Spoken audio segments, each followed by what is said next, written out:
The winch coughs, judders, then catches. Oilcloth creases as the deckhand leans his shoulder into the lever, mouth tight around the litany of unburdening. When the jam breaks, the chute answers with a hollow, rolling clatter, sheet-wrapped bodies rattling down catwalk, grating to the intake hoppers. A foreman marks the moment by tapping a brass counter. The figure clicks upward by the kilogram, not the name. Stamped boots compact the top layer, so the auger scale will read clean. Tonnage first, grief later, if at all. This is the truth of Imperial survival. The worst jobs are not the heroic charge into gunfire, but the maintenance of endless death. Industrial, clerical, devotional. Here, on Reclamation Deck 6, individual tragedy transforms into collective resource through procedure sanctified as prayer. Moisture condenses on overhead ductwork, beading into brown drizzle that eats the shine off metal. The intake crew work in pairs. One drags wrapped weight from chute lip to trough. The other guides it onto the belt, checking toe tags for legibility. Names help certain numbers move faster through offices. When tags are missing, the clerk chalks a dash on his slate and a prayer on his tongue. Unknowns slow everything. Above the conveyor, a Munitorum audit plaque presides like a chapel frieze. It dictates targets and consequences with catechistic brevity. Second watch tonnage is listed in red numerals. Failure triggers corrective measures that are not described as punishment, merely as adjustments. Below, in small type, a note. In the event of sustained shortfall, workers will be provisioned under Ration Code S3, substitute pending review. A servitor points to the line with a skeletal finger whenever someone asks for a break. They ask less often. The deckhand finishes his litany and spits into the drain. He is not pious, he is procedural. The words keep his hands from shaking when a rap moves as if breathing. The clerk's eyes belong to the ledger, not the bundle. He records weight to a decimal, marks condition, adds a tag code. The pen nib is a small mercy. It does not ask questions. A woman waits at his counter, a damp token hidden in her palm. When he looks up, she places it on the slate as if it were a prayer. 2 hours in the queue for a moment that will not be recounted at home. She points to a tag number. The clerk glances at the foreman. The foreman is considering the counter, not the conversation. The woman's token is a pawned ring with the saint scraped off. The clerk palms it and nods, and a name that might have been aggregated to unknown will not be. Quiet exchanges, conducted under the audit plaque and the icon of a weeping skull. Survival is a form.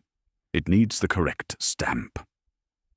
Along the back wall, prayer sheets hang from a cord, edges curled by steam. They are standard issue, printed by the Ministorum and co-signed by the Arbites. At the bottom of each, in a narrow line of type, a clearance mark. Psalm 9:13. No one asks why a verse has a security code.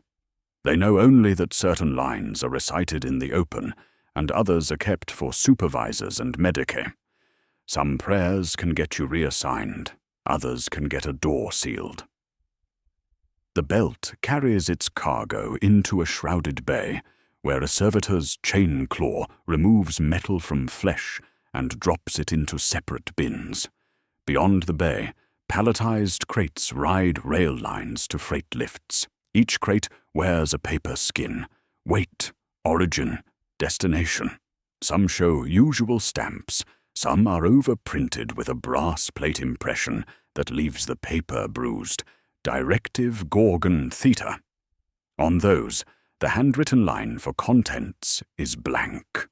The loaders call them silent trains. They leave at hours when the Vox is conveniently down. At mid-shift, the deckhand takes his ration. He snaps the brick along its scored line and chews without taste. The wrapper is printed with the Munitorum's seal and the code S-3 substitute. Whatever it substitutes for, it does not replace the ache in his jaw. He swallows anyway and returns to the lever. By shift's end, the counter has clicked past target. The servitors are powered down with short prayers. The floor is sluiced and chalk lines redrawn. The ledger is closed with a cord and wax seal. Numbers have been moved from one column to another. Names have been moved, too, though not always the ones on the bodies. Outside, the rail hum is barely audible. Silent trains do not use horns. This is maintenance, not heroism. It is the work that allows the speeches elsewhere. We will follow the paper of these days until it meets the fire they authorize. We will open the ration wrapper until we understand what it hides, and we will read the fine print on prayers until the seal makes sense. For now, the belt runs, the counter ticks, and the question sits in the stomach with the brick. What exactly does S3 substitute replace? And who becomes it? And why, in a place where every word is weighed, do even the prayers require a clearance number? The wrapper crinkles into the waste chute, but the questions remain. S3 substitute, Psalm 9:13. Directive Gorgon Theta. These codes appeared on the reclamation deck not as accidents, but as system components, each one a thread in the administrative web that transforms individual death into collective survival. To understand what we witnessed, we must establish method and scope. This is an ethnographic study of labor under permanent existential threat, not a catalogue of heroism or a tally of battlefield courage, but an accounting of the machinery that makes such moments possible. The Imperium's worst occupations are defined by 3 clinical criteria that separate the merely dangerous from the systematically damning. First, proximity to systematic death, not as accident or byproduct, but as integral function. Second, certainty of moral injury, where performing the task requires abandoning fundamental human empathy by institutional design. Third, penalties for refusal that exceed the immediate dangers of compliance, ensuring participation through doctrinal and bureaucratic terror. Our investigation will examine each occupation through 4 consistent lenses. Daily function reveals what the work actually entails, stripped of euphemism and imperial rhetoric. Control mechanisms expose how compliance is ensured through regulation, ritual, and surveillance. Survival taxes document the informal economies that emerge when official systems fail to sustain life. Finally, spiritual and moral costs measure what workers sacrifice beyond flesh and time, the pieces of conscience and identity that fuel the administrative machine. The map of our investigation follows the arteries of imperial survival. Logistics transforms death into inventory through procedures both mechanical and sacramental. The flesh economy processes the deceased into sustenance, while purity enforcement burns away contamination at costs measured in city blocks rather than individuals. Psychic maintenance feeds the Astronomicon with human souls, void operations clear shipping lanes with human lives. Penal systems convert guilt into labor and pain into spectacle. Each system connects through shared doctrine, overlapping personnel, and identical authorization procedures.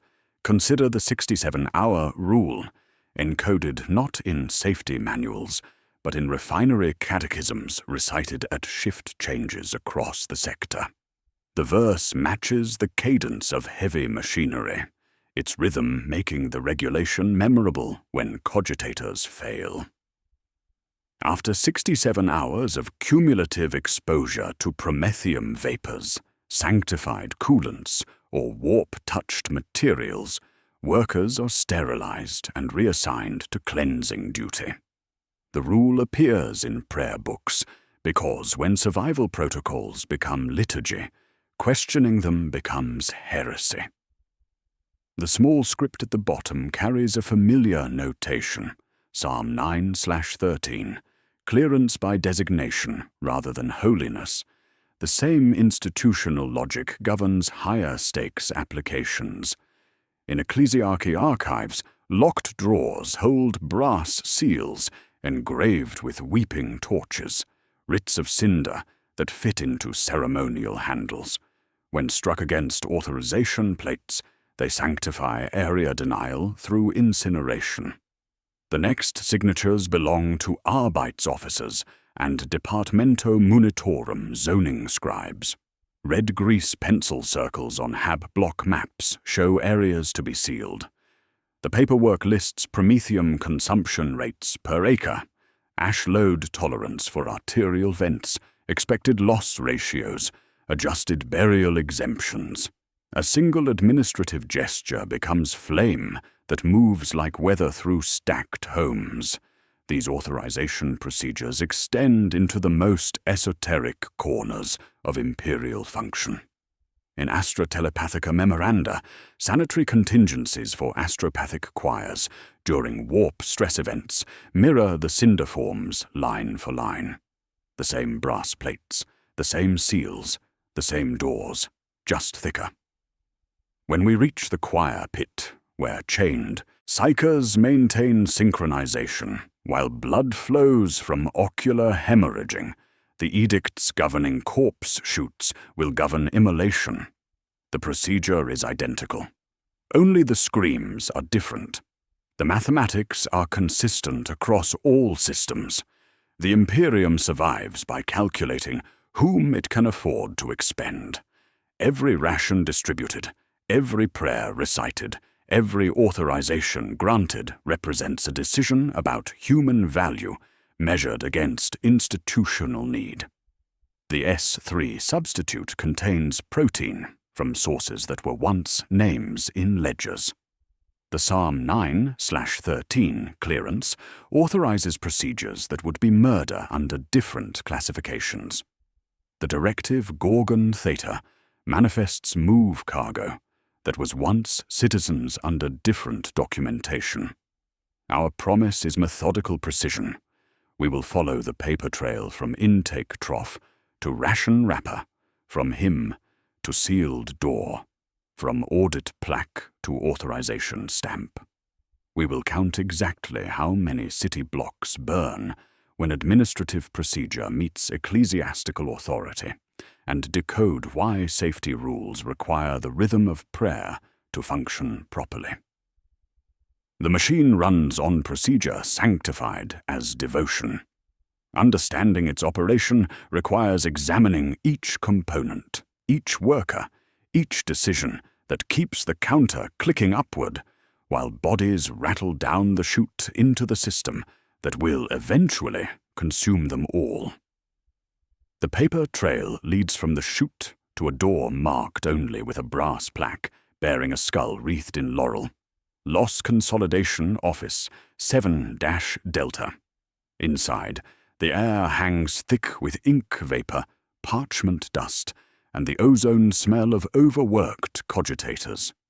Desks are bolted to the floor in precise rows. Ledgers lie open under weighted brass arms that prevent pages from turning unbidden. In the corner, a shrine cabinet holds a thurible and a small mound of sealing wax that burns from morning bell to evening prayers, its smoke sanctifying what the Ministorum calls consecrated accounting. Adept Secundus Valeris begins each shift with reconciliation. Vox transmission logs arrive by pneumatic tube in spools of hissing cogitator ink, casualty reports from a dozen fronts, each line tagged with regiment codes, grid coordinates, and estimated body mass drawn from recruitment records. She marries these to translucent burial map overlays, her finger tracing from Pit 12 Gamma to depot designations, pausing at gaps where names should anchor numbers to flesh. When the data aligns, individual identity transforms into shipping tonnage for tithe calculations. When it does not, names become problems that delay supply requisitions for entire sectors. The conversion follows liturgical precision. Private Corvus, age 19, becomes 2.7 kilograms of recoverable biomass. Sergeant Hadris, veteran of 12 campaigns, becomes 4.1 kilograms, plus metallic augmentation yield. Valeris whispers the prayer to Saint Administratus with each entry, her stylus moving in, practiced, strokes that erase identity in favor of weight. The prayer continues until grief becomes mathematics, and mathematics becomes authorization for the machinery that keeps the Imperium fed. Control mechanisms ensure compliance through consequences that ripple across sectors. Loss metrics tied directly to supply authorization through Munitorum Regulation Tertius 9. Failing to achieve casualty conversion ratios within prescribed timeframes triggers automatic delays in replacement rations for entire population centers. When Valeris falls behind quota, her terminal displays amber warnings that escalate to red within 6 hours. Red warnings summon commissariat oversight. Commissars do not visit to offer assistance. The counter on the far wall shows their current rate. Entries reconciled to mass, mass to weight, weight to supply authorization. Speed here is bred elsewhere. Delay is hunger that spreads beyond the horizon. The survival tax manifests in quiet exchanges conducted at the mesh wicket, where families arrive with cloth bundles containing fragments of identity. A scrap of tag bearing 2 letters. A nail pendant with a saint's name filed smooth. They speak coordinates and pit designations in whispers, placing tokens on the ledge, pawned rings, script notes, photographs wrapped in oilcloth. They seek specific outcomes, names preserved in individual records, rather than merged into unknown soldier categories, burial references that might someday allow recovery, weight calculations that suggest dignity rather than disposal. Valeris accepts the tokens not from greed, but from shared recognition of systemic desperation. Her penance bracelet constricts with every unclaimed ledger entry, its blessed metal responding to moral weight through mechanisms that blend ecclesiarchy doctrine with mechanicus precision. The device was issued as devotional aid, but functions as administrative torture. When names disappear into aggregate categories, the bracelet punishes the adept who authorized the erasure. By evening, circulation becomes painful. By week's end, nerve damage becomes permanent. She has learned to write with her left hand when the right grows numb, to accept tokens without meeting eyes, to process grief as data entry, while the metal band clicks tighter around bone. The moral cost accumulates in flesh and conscience simultaneously. Each aggregation to unknown tightens the band another notch. Each justified name allows a quarter-turn release. The mathematics are cruel. It takes 4 successful reconciliations to offset 1 failure, and failures multiply faster than successes when battlefield reports arrive, faster than burial confirmations. Valeris has learned that survival requires accepting certain erasures to preserve others, that mercy must be rationed like ammunition. Her terminal chimes with priority transmission, bearing familiar notation. Directive Gorgon Theta, classification requiring Arbite's countersignature. The manifest describes Unseen tithe consignments, classified cargo that arrives with incense and departs under armed guard. The weight calculations exceed normal human parameters, yet shipping authorization requests specialized containment rather than standard burial processing.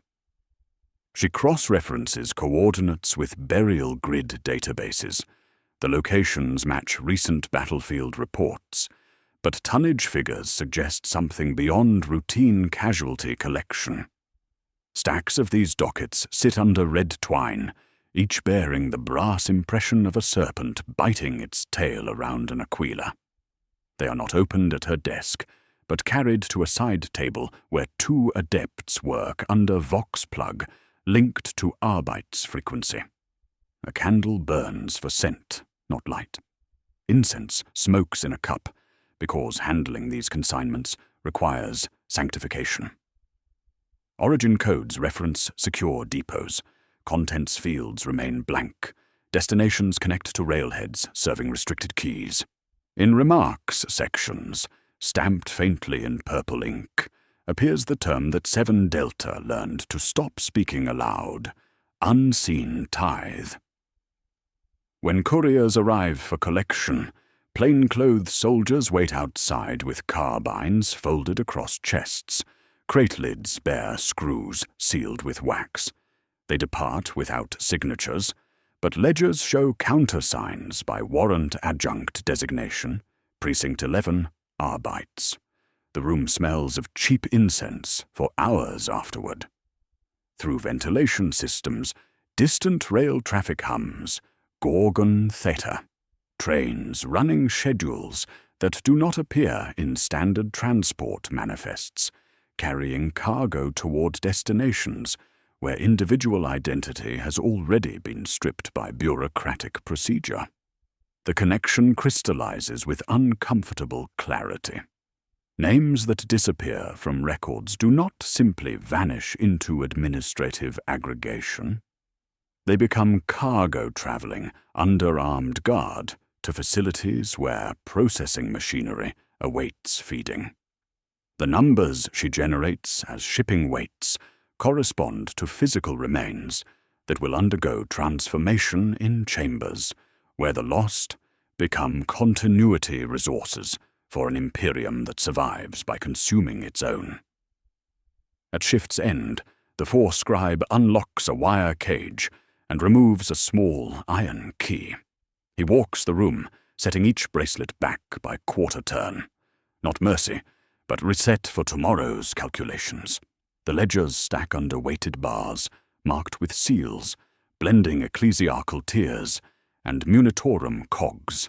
Valeris cleans her stylus, and does not speak of names saved or lost. Her sleep will be uneasy, if sleep arrives, while rails hum below, carrying crates toward processing halls, where her mathematics become machinery, and unknown soldiers become something else entirely. The questions follow her into dreams. What constitutes the unseen tithe that travels under serpent seals and requires incense to handle? And when names become dashes in ledgers, when individual identity dissolves into aggregate weight, where do the physical remains go? And what do they become in the machinery that her calculations feed? The Gorgon Theta consignments arrive at loading bays where incense burns in shallow bowls, its smoke sanctifying cargo that requires blessing before handling. Cranes lift sealed containers onto wheeled pallets, each bearing the serpent seal and destination codes that correspond to facilities the Munitorum classifies as essential resource processing. The largest of these occupies what was once the Cathedral of St. Nutritus, its Gothic spires now capped with industrial venting systems that exhale sweet, cloying vapor into the perpetual smog. Stained glass windows that once depicted martyrs now filter colored light over conveyor belts and rendering vats. What was sanctuary has become the flesh economy's beating heart. Inside the Reclamation Cathedral, intake systems operate with liturgical precision. Conveyor belts run beneath ribbed arches where servo skulls drift in formation, their auger arrays scanning each wrapped form for mass distribution, metallic content, and decomposition stage. The numbers from Loss Consolidation Office 7 Delta find their purpose here, transformed from ledger entries into processing parameters. Cogitator stations positioned at blessed alcoves read toe tags through scanner arrays, their machine spirits chanting binary prayers as they sort incoming cargo by protein yield and processing priority. Green lights flash for matched provenance, amber for aggregated entries. Red lights are rare. The system accepts all, for all has value. Servitors work the first stations with methodical devotion, their lobotomized minds perfectly suited to work requiring mechanical precision without emotional interference. Chain claws remove metallic implants, jewelry, and augmentation components, while vocal apparatus recite the litany of sacred reclamation. Each piece of metal drops into blessed collection bins sorted by purity grade, teeth to one receptacle, wedding bands to another, surgical pins to a third. The servitors do not pause when rings resist removal or when augmetic limbs require cutting rather than unscrewing. They were human once. Now they are tools that remember nothing of sentiment. Auger arrays loom over the second processing run, their housings painted in Ministorum red and Mechanicus black. They emit soft chimes as dowels pass across wrapped forms, rating fat content and protein yield against charts whose columns are marked by grades rather than names. S-bands for substitute protein, P-bands for premium yield. Inked stencils press small codes into each wrap before the rendering blades, determining which chutes flow toward organ theaters and which toward general processing. The data streams to overhead displays tracking quotas in real time, numbers clicking upward as individual identity dissolves into resource allocation. Control mechanisms sanctify every stage through overlapping authorities that transform desecration into doctrine. Ecclesiarchy consecration seals hang above each station, their wax impressions bearing the weeping skull of Saint Nutritus, patron of necessary sustenance. Mechanicus engineers perform daily calibration rituals on processing equipment, anointing sensors with sacred oils, while reciting measured litanies that sound like prayer and function as checklists. Overhead, voxcasters drone Ministorum catechisms that render human processing into sacramental duty. The prayer of sacred transformation acknowledges worker roles in converting honored dead into continued life for the faithful. The prayer mentions duty and nourishment. It does not mention taste. Survival taxes emerge in quiet economies that flourish within processing shadows. Floor supervisors skim percentages of premium protein from officer-grade rendering, diverting choice cuts to private containers that disappear during shift changes. Workers trade overtime hours for earn access, seeking permission to preserve single bones as keepsakes before calcium goes to fertilizer production. A finger bone wrapped in blessed cloth, a rib marked with a saint's name in scratched letters. These fragments represent final anchors to individual identity in systems designed to eliminate such distinctions. The urn queue forms beneath a cracked fresco of a weeping Aquila, whose tears smell faintly of machine oil. At rendering stations where protein paste emerges from blessed vats, the moral cost reveals itself with bureaucratic clarity. Technical adept Morvain operates the analysis station, where her workstation includes a locked drawer containing what Mechanicus manuals term mercy instruments, compact las pistols with shortened barrels, and ammunition primers sealed with purity wax exist for cases when not quite dead subjects reach processing blades. The weapons fire once per subject, their blessed ammunition designed to cease brain function without damaging harvestable tissue. Each discharge requires documentation under Psalm 913 authority, filed with Officio Medicae oversight, and describing circumstances necessitating intervention within doctrinal parameters. The S3 substitute that workers consume in daily rations contains sanctified recycled protein, pressed into standard brick form. The wrapper bears Ministorum approval seals and nutritional information calculated by Munitorum dietary specialists. Workers literally consume the processed dead to maintain production quotas that process more dead to feed more workers in cycles spiraling inward, like the serpent seal on containers. They break ration bricks along scored lines and chew without speaking, their faces reflecting stained glass light filtering through windows depicting saints who died for faith rather than nutrition. The taste flattens into routine. The doctrine insists consumption of consecrated protein represents communal survival. The arithmetic insists there exists no alternative. When cardiac monitors detect unexpected rhythms during intake processing, Morvain contacts Officio Medicae, dispatch through dedicated Vox lines. Medical assessment teams arrive within prescribed time frames to determine viability versus processing priority, balancing resource expenditure against potential yield through calculations clinical rather than compassionate. These teams carry their own mercy pistols with identical purity seals, working under Psalm 913 authority to make determinations that transform living subjects into processing materials through procedures sanctified as medical necessity. The paperwork describes cases as terminal intervention for production continuity and resource optimization. Psalm 913 appears throughout the facility like devotional graffiti.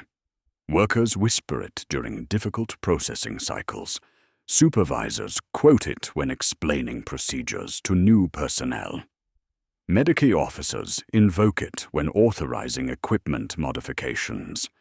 Yet none can recite the actual verse, only the clearance designation that grants authority for actions requiring lengthy justification under other circumstances.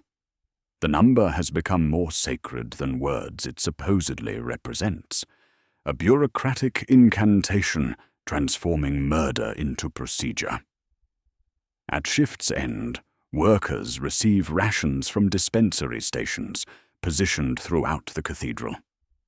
They consume what they have created while blessed machinery continues transforming flesh into sustenance for tomorrow's shift. The questions multiply like quota display numbers.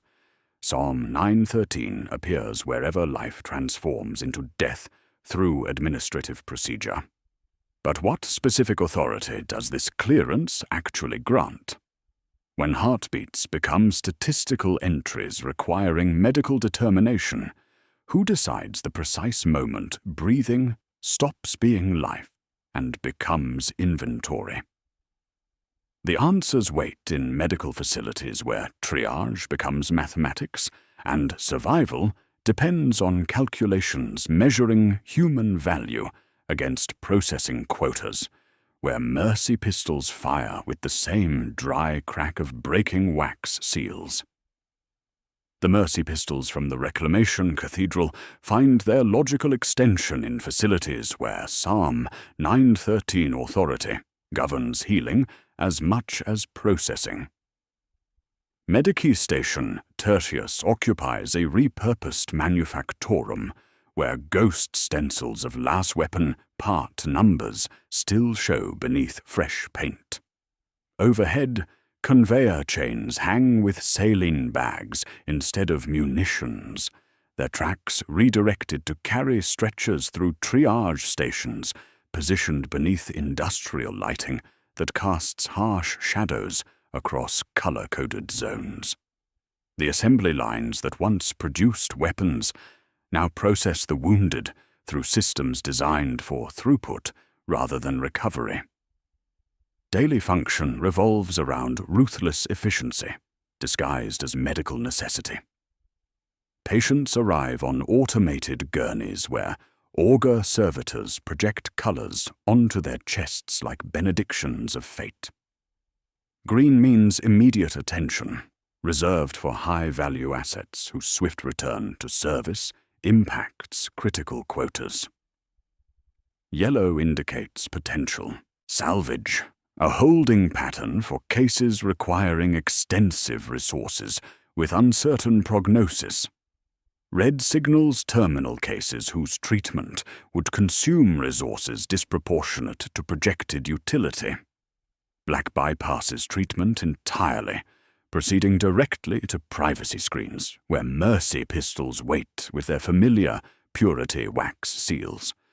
The color determines not just treatment priority, but survival probability calculated through algorithms that weigh human value against supply expenditure. Control mechanisms ensure compliance through metrics that prioritize institutional survival over individual recovery.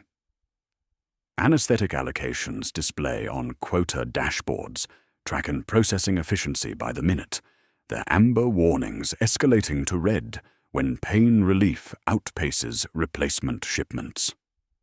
Clerics of wounds move between stations with brass aspergilla, tapping their rims against privacy screens like metronomes, marking time until merciful release.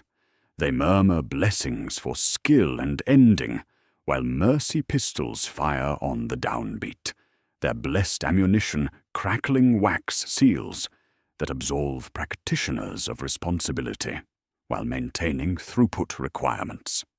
The rhythm becomes routine. Tap, whisper, crack, silence, a percussion section in the symphony of imperial survival.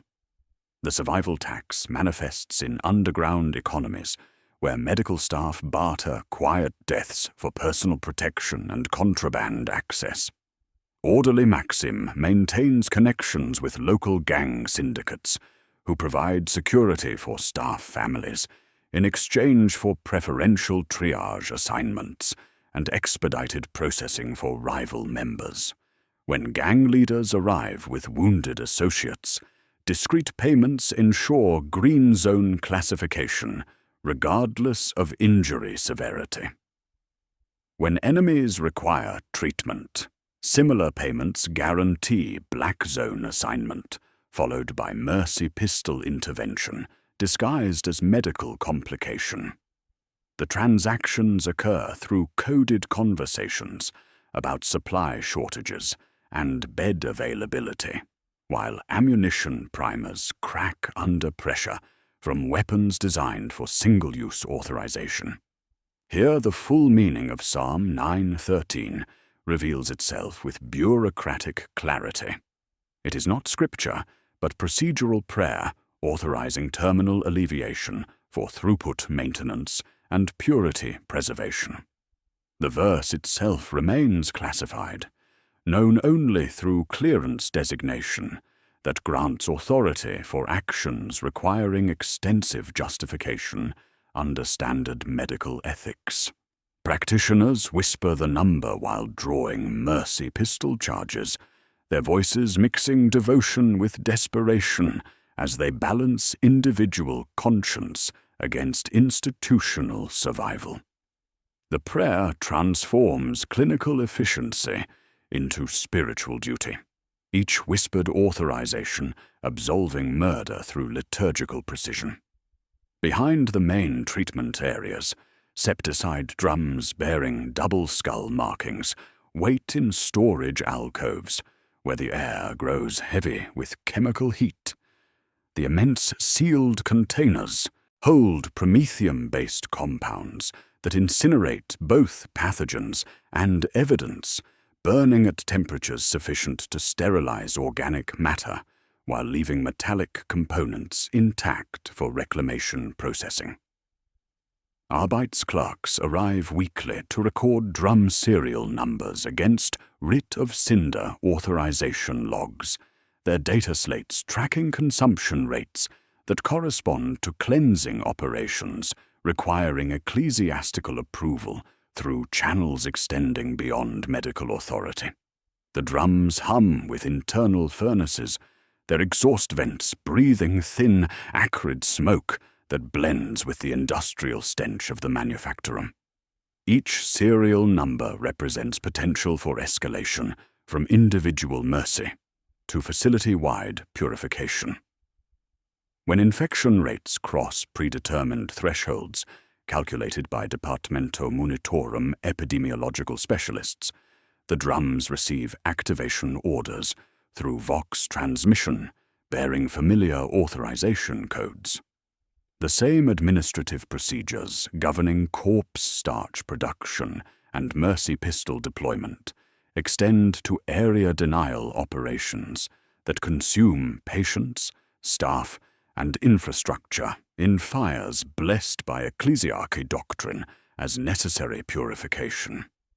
The moral cost accumulates through procedures that transform healing into killing through administrative necessity. During night shifts when quota pressures intensify, mercy pistol discharges echo from privacy screens throughout the ward, each weapon firing once per authorization as blessed ammunition transforms, breathing into statistics. The sound becomes routine background noise, mixing with ventilator hums and cogitator chimes, a percussion that plays the same notes whether processing individual casualties or preparing entire facilities for incineration under writ of cinder authority. The connection between individual mercy and institutional cleansing crystallizes through shared authorization protocols that treat human life as expendable resource requiring careful management. Mercy pistols fire to preserve anesthetic supplies for salvageable patients. Septicide drums ignite to preserve healthy populations from contamination spread. Both procedures operate under identical clearance authority, suggesting systematic approach to human expenditure that scales from individual beds to entire facilities through consistent bureaucratic mechanisms blessed as medical necessity. At shift's end, the Arbeitsclerk reviews consumption reports, while testing the weight of ceremonial plates engraved with weeping torches. He counts doors that can be welded shut in 5 minutes, beds, and the bodies in them, staff members who will be allowed past the tape before seals drop. He counts because mathematics provide the only absolution for decisions that transform healing centers into funeral pyres where mercy becomes murder on an industrial scale. The questions multiply with each drum serial recorded and each mercy pistol discharged. What specific infection thresholds trigger writ of cinder activation, transforming medical facilities into incineration sites where staff and patients burn together under ecclesiastical blessing? When cleansing operations commence, how many die in the purification process designed to preserve the remainder? And who calculates the acceptable loss ratios that determine when individual mercy escalates to systematic immolation authorized by brass plates and ceremonial fire? The septicide drums from Medici Station Tertius represent localized solutions to contamination events, but when infection crosses predetermined thresholds, the apparatus scales upward through systematic procedures that transform individual mercy into area-wide purification. Cremator Team Aurelius operates from a converted ecclesiarchy motor pool, where Prometheum tankers bear weeping torch insignia alongside Munitorum supply codes, their daily function beginning with hermetic door sealing that converts structures into furnaces through procedures sanctified as purity maintenance rather than mass execution. The systematic cleansing follows liturgical precision, disguised as industrial safety protocol. Team members apply purity ash using goat hair brushes blessed by confessors, tracing thin white lines along door seams and threshold zones that show where heat will search for weakness.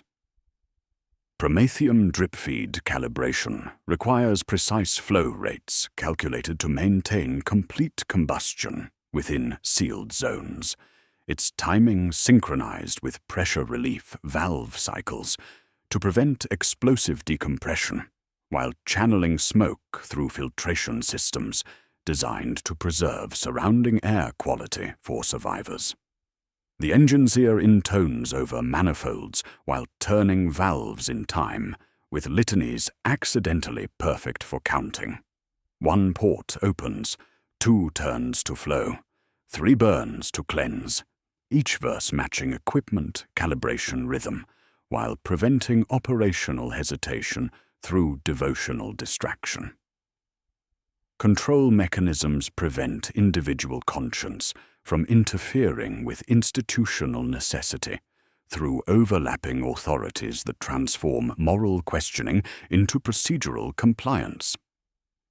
Arbeit's oversight protocols require dual authorization for area denial operations, but both signatures appear on pre-approved forms distributed monthly to regional precincts. Purity authentication stamps verify each preparation stage through check marks that function as prayer responses, their completion triggering automatic progression to ignition phase regardless of personal reservations. Hymn-based checklists replace standard operational procedures, their verses dictating precise sequences while preventing psychological interference with duty performance.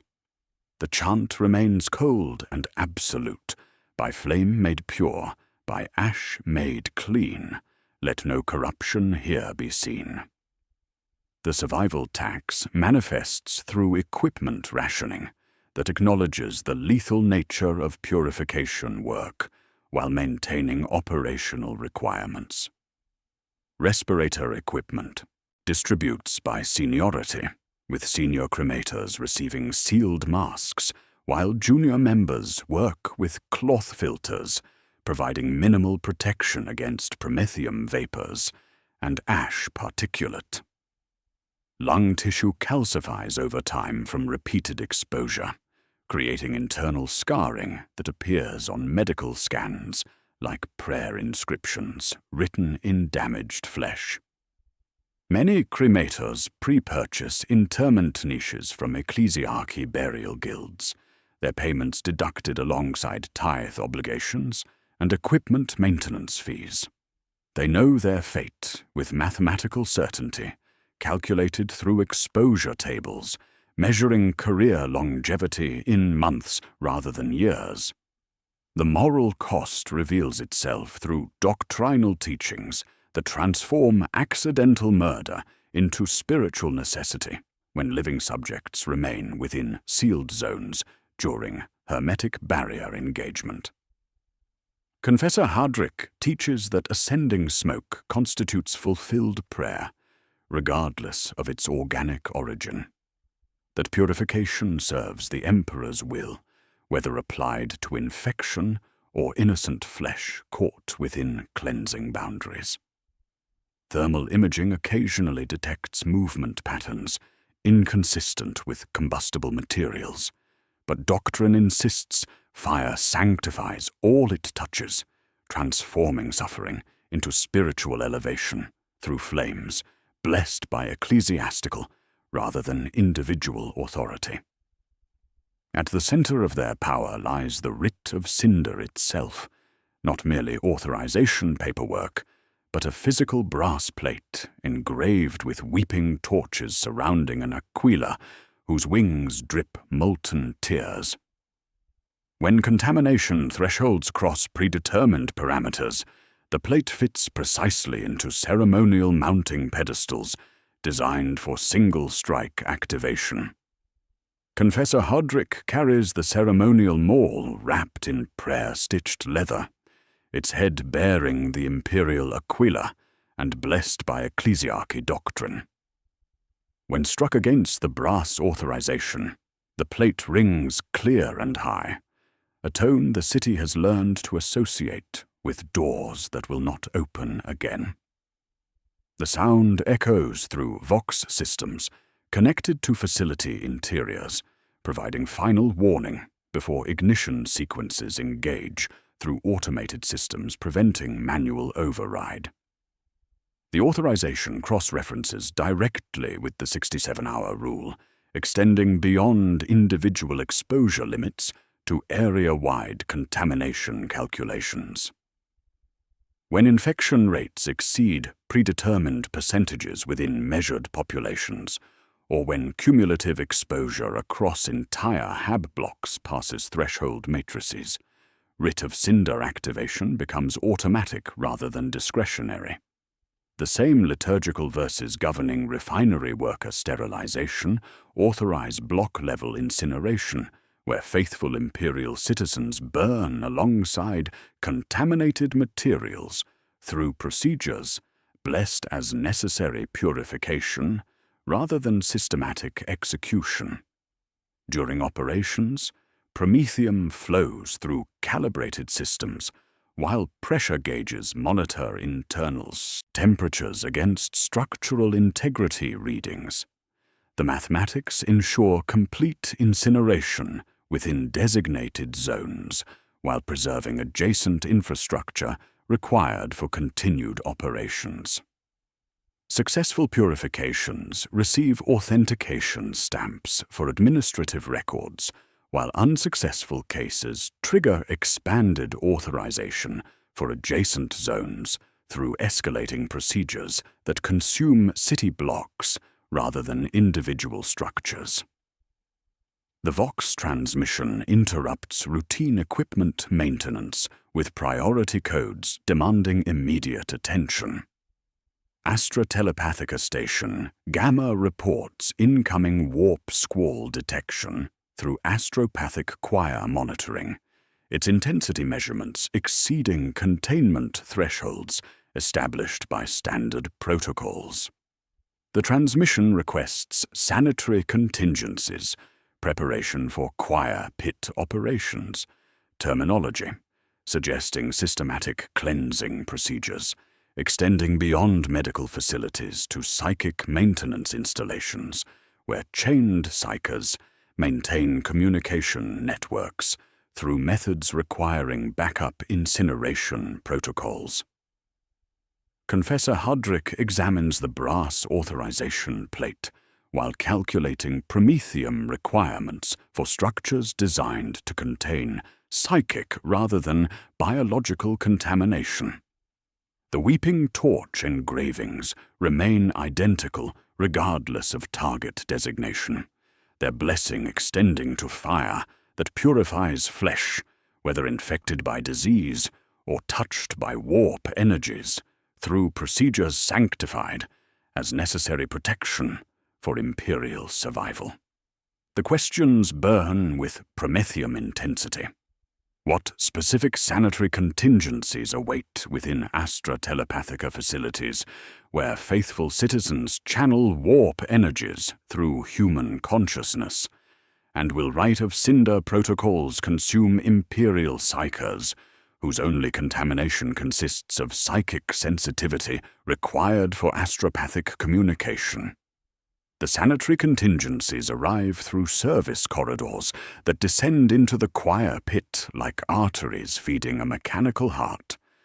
The Astra Telepathica facility occupies what was once a cathedral nave, its sunken amphitheatre carved from black stone and ribbed with brass conduits that carry both prayer and promethium.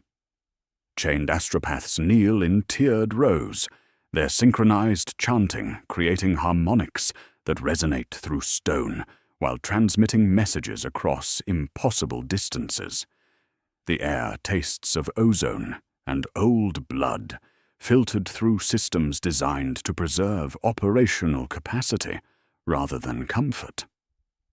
Daily function proceeds with liturgical precision beneath observation galleries, where attendants monitor vital signs through cogitator displays, tracking heart rates, ocular temperature, and soul burn attrition calculated in percentages rather than names.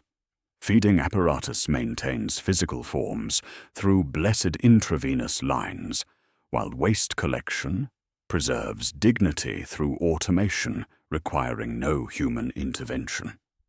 The brass metronome governs rhythm through pendulum, mechanisms whose clicking provides temporal anchor against warp drift that could scatter consciousness across stellar distances.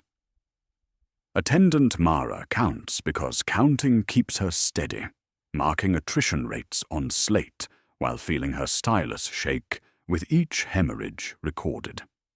Control mechanisms layer authority through overlapping systems designed to contain psychic energy while maintaining operational necessity. Psi-dampening field generators hum beneath floor grating, their Mechanicus-blessed machinery creating null zones that prevent uncontrolled manifestation while allowing measured warp touch required for astropathic function.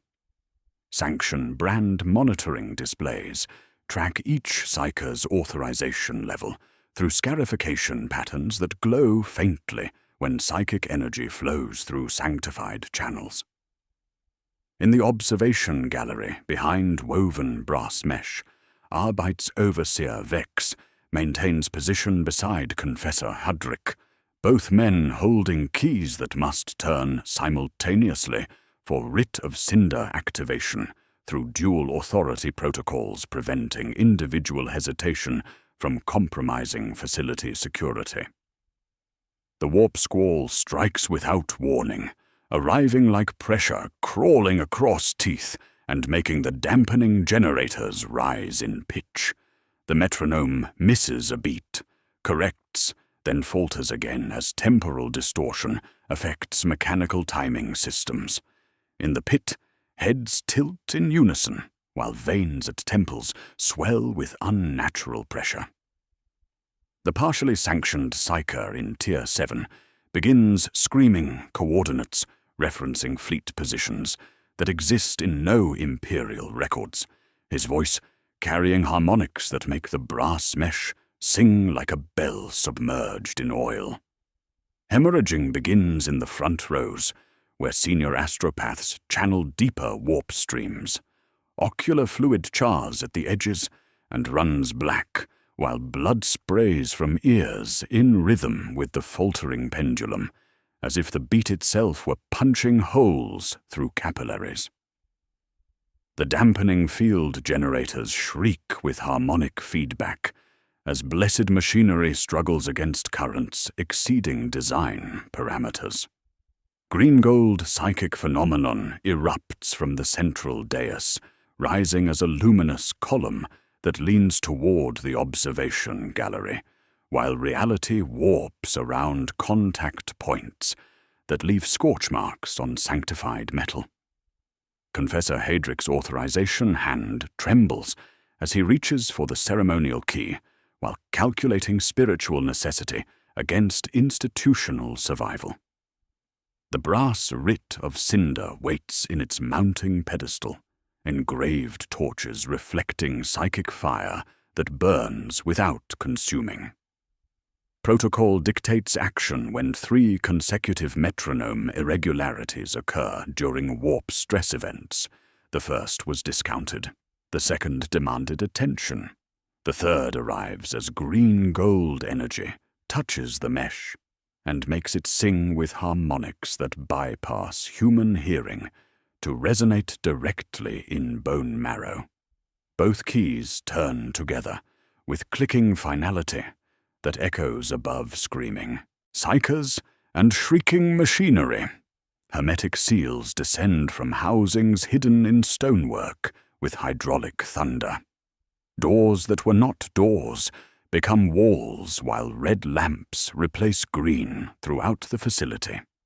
Promethium enters through lines beneath the steps, its drip feed calibrated by equations that ecclesiarchs recite as holy verse, while voxcasters drone hymns designed to maintain sequence timing rather than provide comfort. The first flames take hold with soft blue tongues at the dais edge, then roar up the psychic column with temperatures that exceed those required for mere flesh consumption.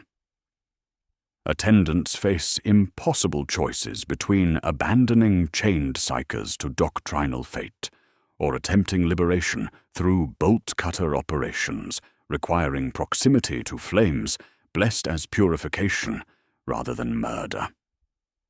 Mara reaches for chain clamps with both hands, pulling pins free with her teeth, while metal tastes sweet from old blood. She shouts for cutters, but sound disappears under rising hymns while her fingers slip on heated steel. Few attempt cutting bonds, their efforts hampered by chains, blessed with mechanicus durability prayers, and locks requiring keys held by supervisors already evacuated through emergency protocols. Most flee toward exit corridors, while Promethium spreads along drainage channels, carved for blood, but serving equally well for blessed fuel. The flames provide doctrinal answer to questions of individual conscience versus institutional survival, their blue-white tongues consuming flesh and metal, while ascending smoke carries prayers toward ventilation systems designed to preserve surrounding air quality for survivors. During facility evacuation, sealed storage crates bear fresh stamps reading Directive Gorgon Theta, alongside requisition codes for specialized transport requiring armed guard and incense blessing. Plainclothes soldiers wait with carbines, while containers holding cogitator cores and astropathic transmission logs slide toward freight lifts on rollers that whisper across polished floors. The crate lids take wax seals under stamps that leave paper bruised, while handlers work without removing gloves or meeting eyes. Silent trains will carry tonight, their cargo classified beyond standard Imperial security levels. On abandoned technical clipboards, Mechanicus notation regarding Geller field fluctuation remains unread amid evacuation priorities focused on personnel rather than operational continuity. The slip curls under soot and boot prints, its warnings about warp space navigation safety, lost while logistics officers sign with ciphers instead of names, before stepping back to let freight doors shut with mechanical finality. When Vox systems clear of psychic interference, only voices audible through facility communication arrays belong to Munitorum tallying specialists, recording ash residue weights against replacement costs, and calculating personnel losses through procedures identical to those governing corpse starch production. The mathematics remain consistent across all Imperial systems. Individual identity dissolves into resource allocation through administrative procedures, blessed as necessary survival rather than systematic murder. The choir pit burns with flames that transform faithful Imperial citizens into ascending smoke through procedures authorized by brass plates and ceremonial keys. The questions rise with the smoke. Who will receive blame in subsequent inquiry proceedings when faithful citizens burn under ecclesiastical authorization? And which ledger will record responsibility for operational changes affecting transport systems when Directive Gorgon Theta protocols expand beyond psyker collection to facility sterilization requiring armed guards and blessed incense? The fire gutters to regulated silence, and the counting begins.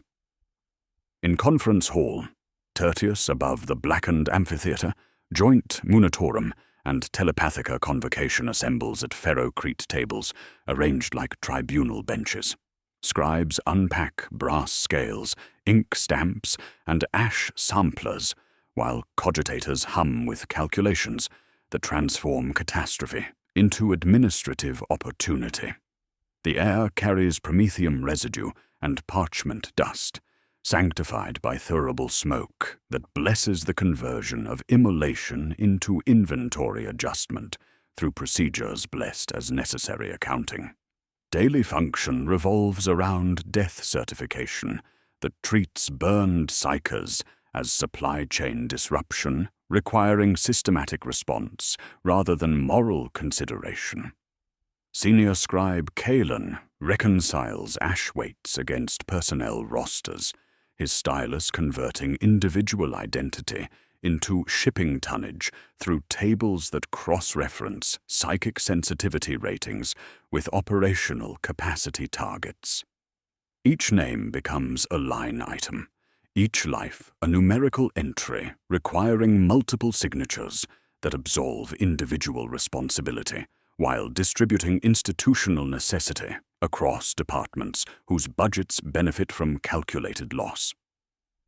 Red wax seals secure ledger corners, while quota revision boards calculate replacement requirements using mathematics that determine how many souls must be harvested from surrounding sectors to restore astropathic communication networks. Control mechanisms ensure systematic response through Directive Gorgon Theta protocols that treat human resources like munitions, requiring specialized handling, and armed transport. The edict citing neutralized choirs necessitates unseen tithe diversion from sectors previously meeting standard collection quotas, their surpluses redirected to replace losses through administrative procedures that transform individual tragedy into bureaucratic opportunity. Black ships receive rerouting orders through sealed communications requiring incense blessing and Arbite's counter-signature, their cargo manifests showing increased capacity requirements disguised as routine operational adjustments rather than emergency replacement following systematic immolation. The survival tax manifests through scapegoat identification that preserves institutional authority while providing explanation for operational failures requiring public accountability. Attendant Mara receives formal censure for procedural failure during emergency evacuation, her personnel file noting hesitation during crisis management and unauthorized interference with containment protocols.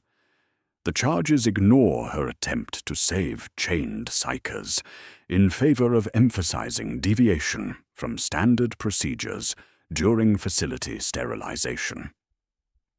Her demotion to sanitation duties carries pension reduction and housing reassignment to sectors where promethium vapor lingers in ventilation systems, ensuring lung tissue calcification through occupational exposure disguised as disciplinary measure. Meanwhile, the Mechanicus notation regarding Geller field fluctuation remains sealed under operational privilege, its warnings about navigation safety classified beyond inquiry authority, through technical exemptions preventing administrative review. doctrine reframes immolation as necessary sacrifice through theological interpretation that transforms murder into martyrdom while preserving administrative innocence. Confessor Heydrich's post-incident sermon declares that ascending smoke constituted fulfilled prayer offered by faithful servants whose deaths fueled continued imperial survival. The phrase, "sacrifice fuels continuity," becomes policy statement appearing on memorial plaques and budget justifications, its bureaucratic poetry disguising systematic execution as spiritual necessity. The doctrine insists that purification serves the emperor's will regardless of flesh consumed, that fire sanctifies all it touches through flames blessed by ecclesiastical rather than individual authority. The primary reframing crystallizes with uncomfortable clarity. The Imperium's worst occupations don't merely handle death, but price it systematically, transforming every catastrophe into budget opportunity through calculations that measure human value against institutional need. The choir pit immolation generates replacement quotas that justify increased collection operations across multiple sectors. Processing facilities expand capacity to handle surge requirements. Transport systems receive funding for specialized containment. Equipment manufacturers fill orders for chains, feeding apparatus, and hermetic sealing systems. Each death creates economic activity that employs thousands while consuming thousands more through cycles spiraling inward like the serpent seal on authorization plates. Senior administrators review profit margins disguised as operational efficiency reports, their calculations showing how systematic immolation reduces long-term training costs while creating immediate demand for replacement personnel, requiring expedited processing through abbreviated sanctioning procedures. The mathematics reveal institutional logic. Controlled, catastrophes generate more value than stable operations, making periodic purification economically advantageous, regardless of spiritual justification. Every burned psyche represents opportunity for expanded harvesting, increased transport revenue, and enhanced security contracts through systems designed to profit from human expenditure rather than human survival. The machinery requiring human components operates regardless of circumstances, its appetite fed by administrative procedures that transform individual tragedy into collective necessity. Plasma conduits demand crawlers whose digits feed cooling systems through maintenance procedures, requiring proximity to lethal radiation. Geller field generators consume technicians whose exposure to warp energies ensures regular replacement through sterilization protocols blessed as occupational necessity. Navigation systems require astropaths whose consciousness burns away through communications procedures sanctified as devotional service. Each system creates demand that administrative procedures fulfill through collection, processing, and replacement cycles operating with mechanical precision disguised as spiritual duty. Kalen signs final tallies while calculating replacement timelines against operational requirements, his stylus marking figures that represent souls harvested from families who will never understand why their children disappeared into transport systems requiring incense blessing and armed guards. The convocation adjourns with ash still drifting in lamplight, while requisition queues form below voidship piers, where plasma conduit crawlers line up in grease-stained coveralls, waiting for chronometers, shock collars, and sermons about the 67-hour rule that will be sung instead of spoken. The questions multiply with each signature. What specific labor maintains gellar field stability when human consciousness provides the interface between machine systems and warp energies? And what human cost does such maintenance exact when exposure limits ensure regular replacement through procedures blessed as occupational necessity? When death becomes budgetary line item generating profit through systematic expenditure, who benefits from calculations that transform individual tragedy into institutional opportunity, while workers count minutes in pipes too narrow to turn around?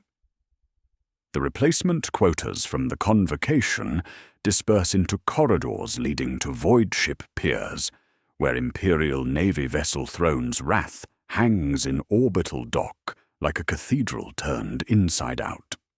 The administrative calculations from Conference Hall Tertius transform into bodies queued at gangways, their coveralls already stained with coolant and plasma residue.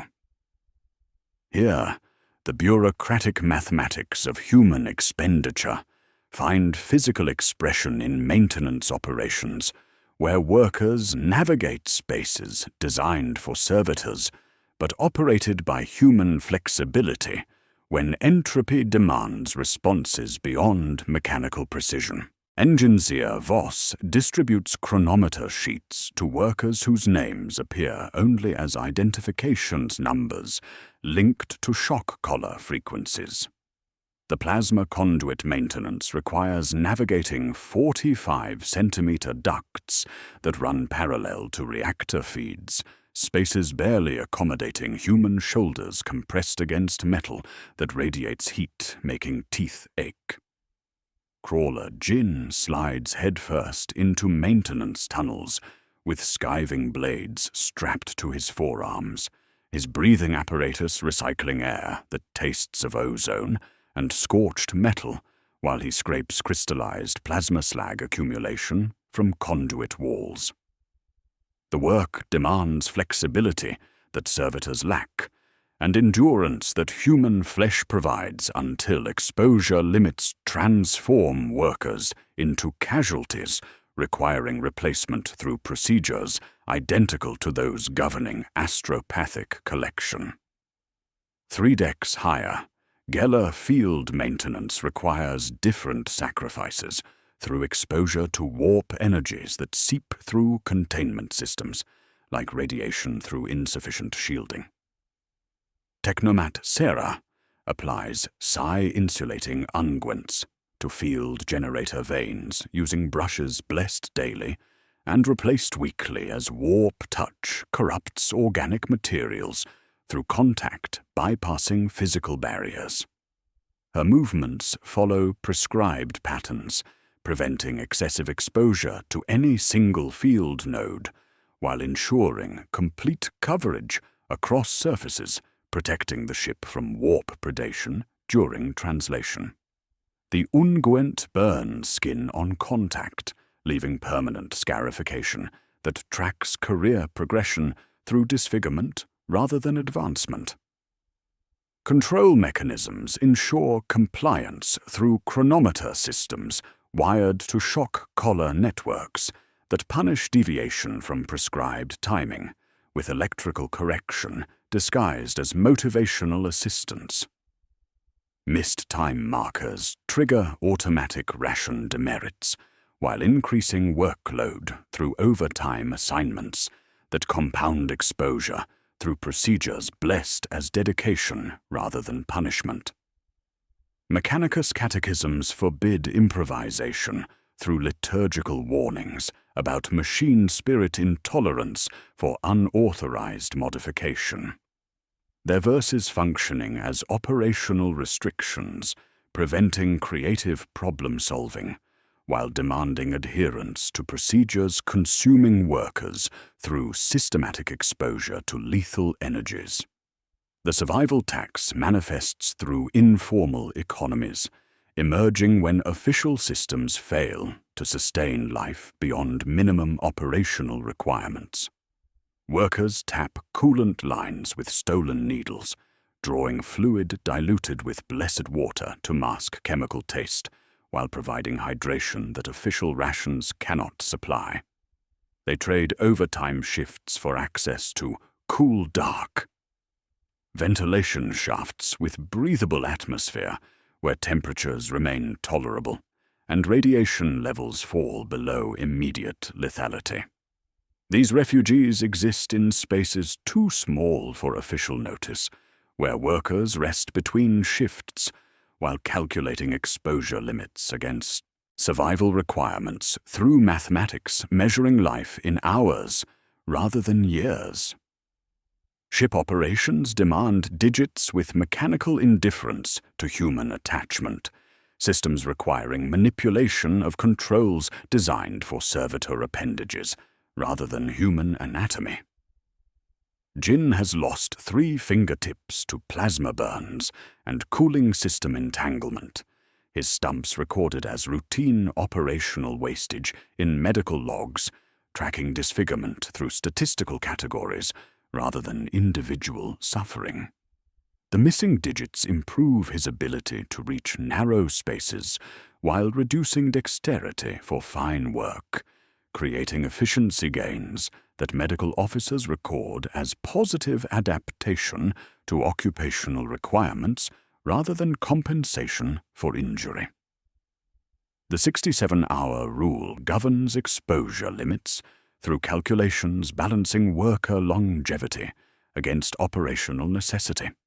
Its liturgical encoding ensuring compliance through devotional recitation rather than safety awareness.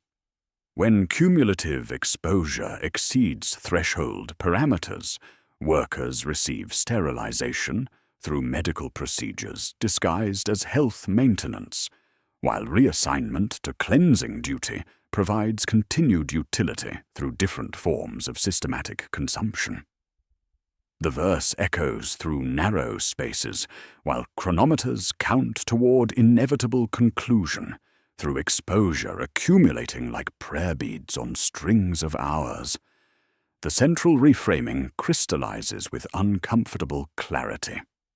The battlefield exists within these maintenance tunnels, where entropy serves as enemy requiring human sacrifice to defeat.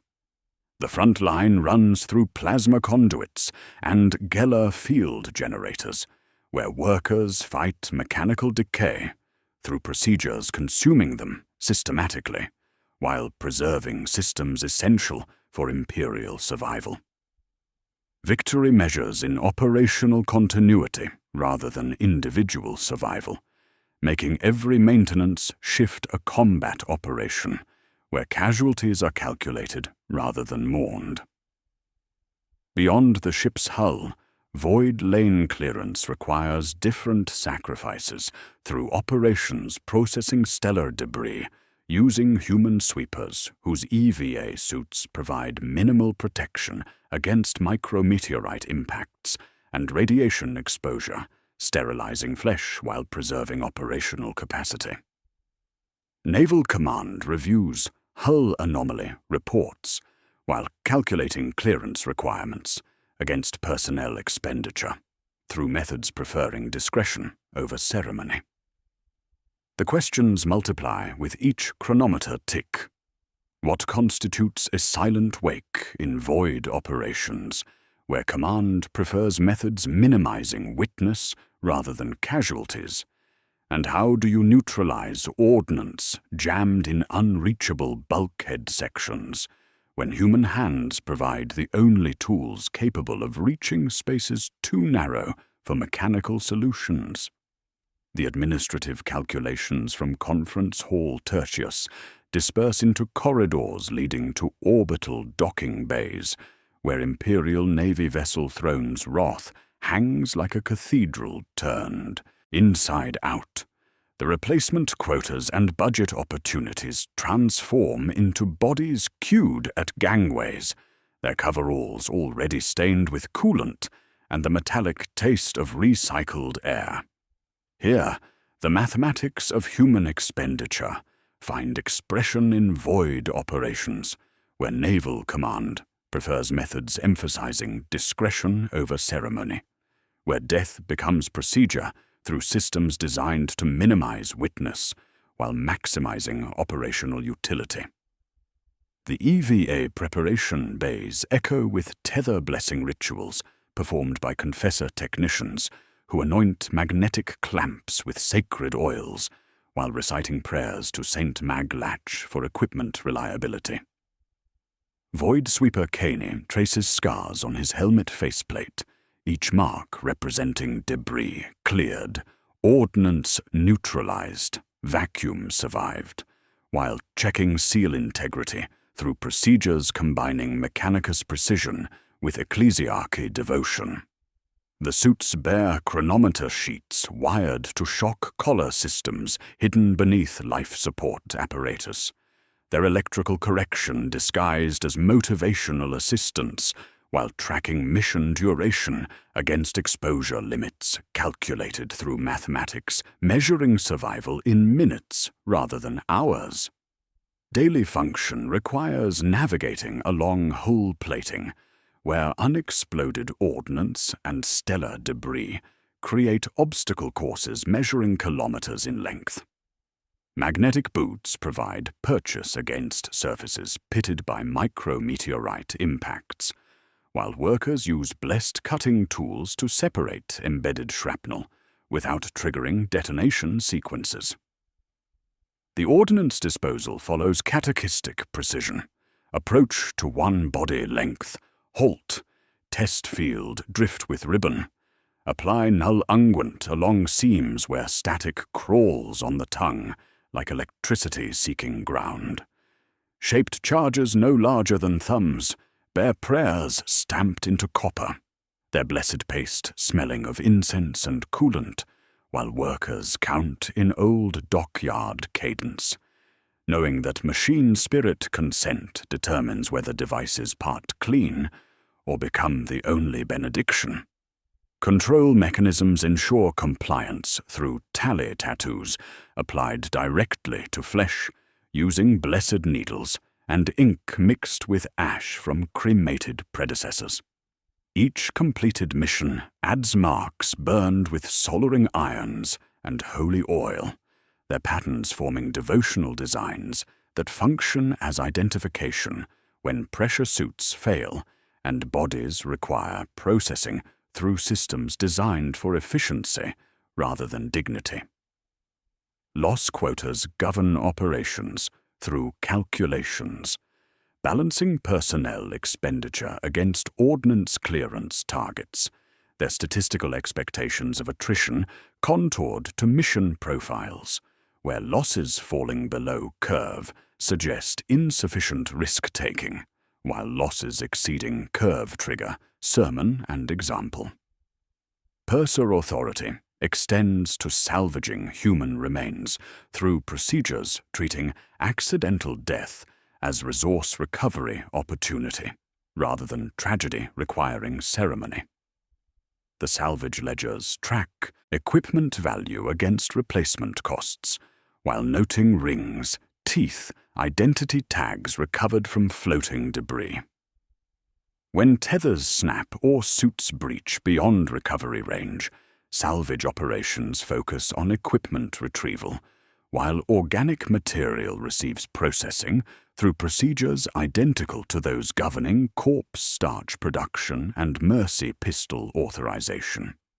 The survival tax manifests through clandestine economies, emerging when official systems fail to acknowledge human needs beyond operational requirements.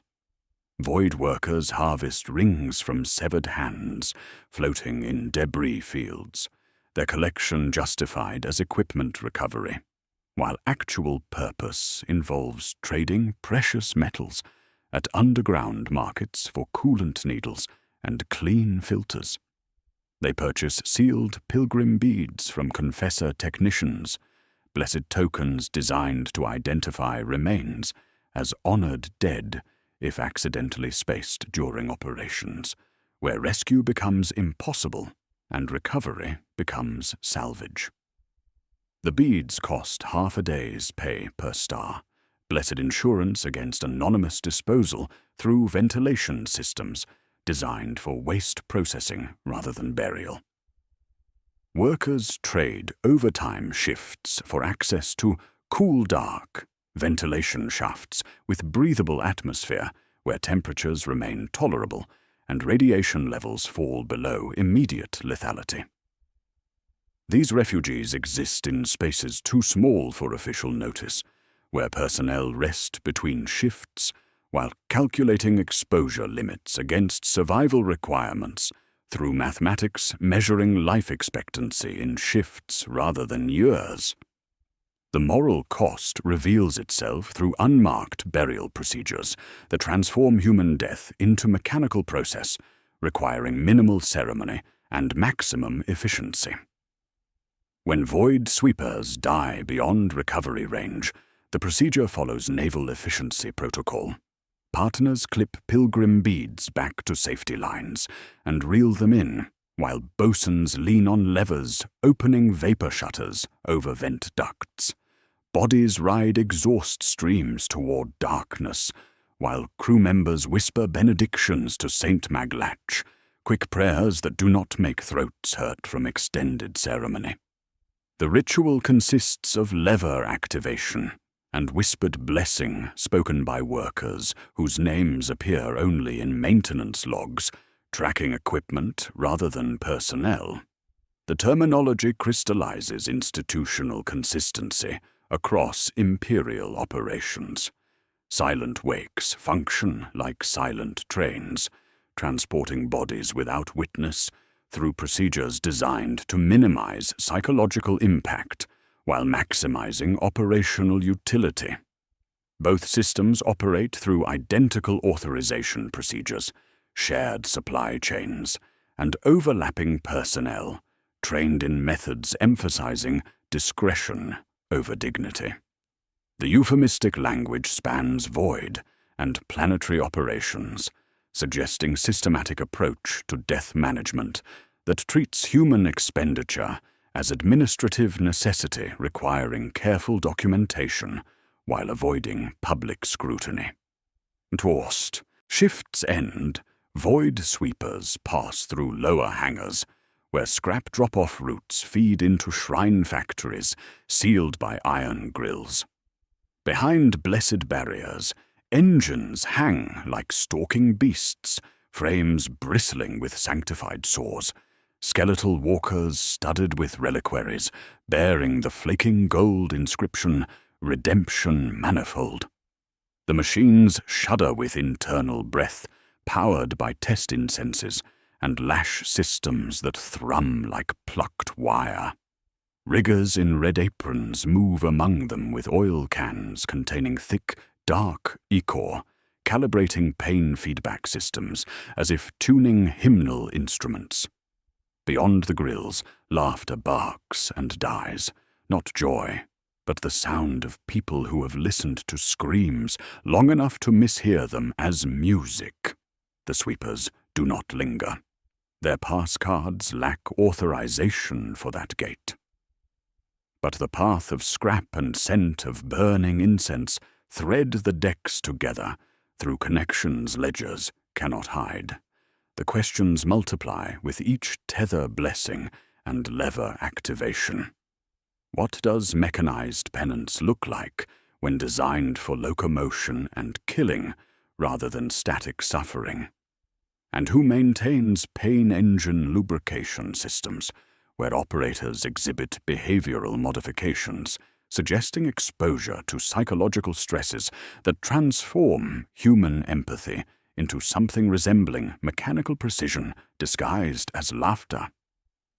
The scrap from void sweeper operations feeds directly into processing chains that descend through shrine factory levels, where sacred metal becomes component parts for ambulatory reliquaries.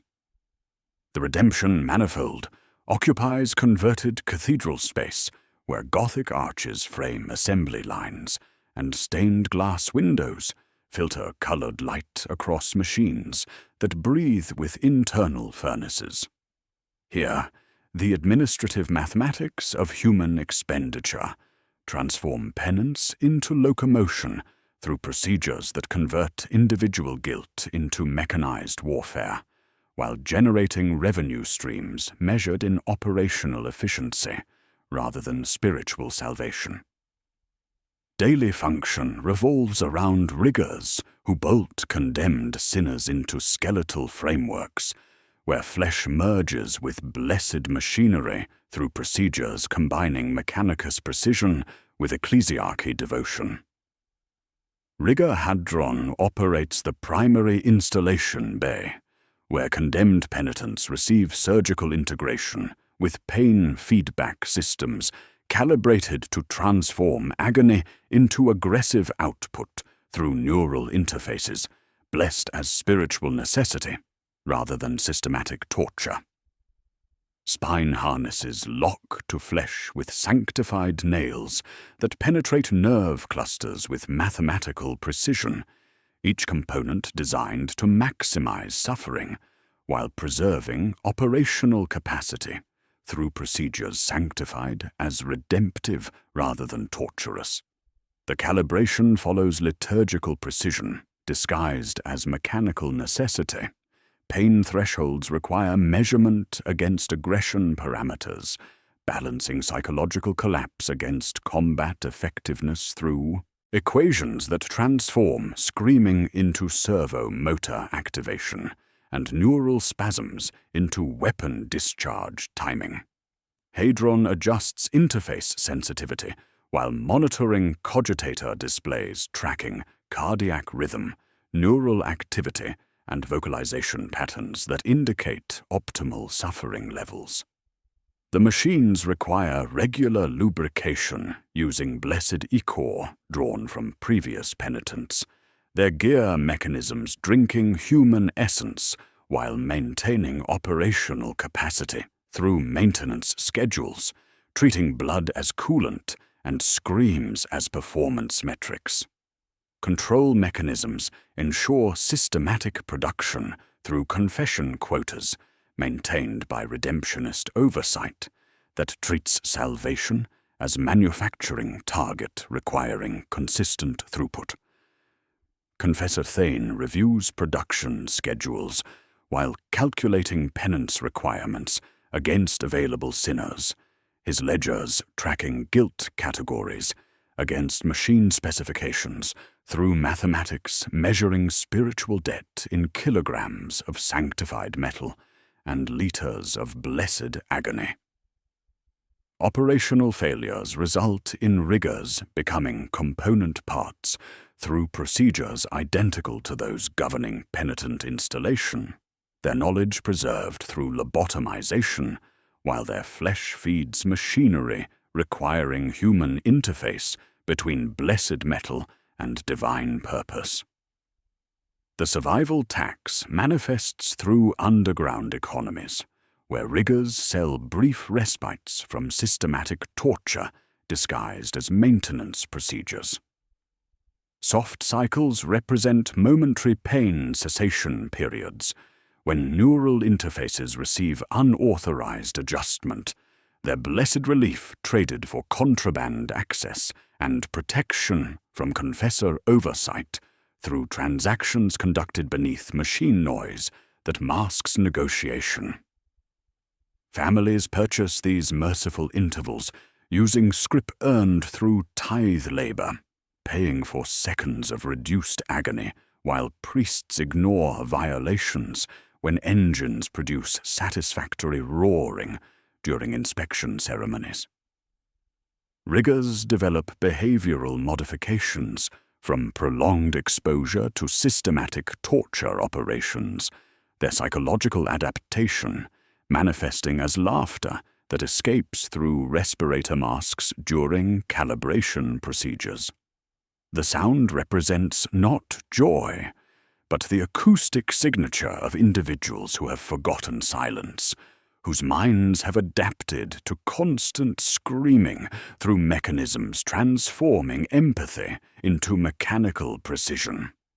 They laugh because pain has become industrial process, requiring measurement rather than response, because human suffering has become routine maintenance, requiring calibration rather than compassion.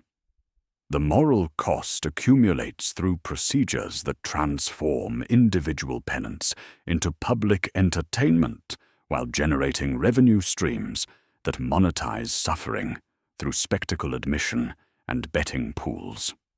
The engines parade through cathedral squares during feast days, while crowds gather to witness mechanized agony disguised as spiritual theater, their ticket purchases funding ecclesiarchy operations while providing psychological release for populations whose daily existence requires witnessing systematic human expenditure through procedures blessed as necessary survival.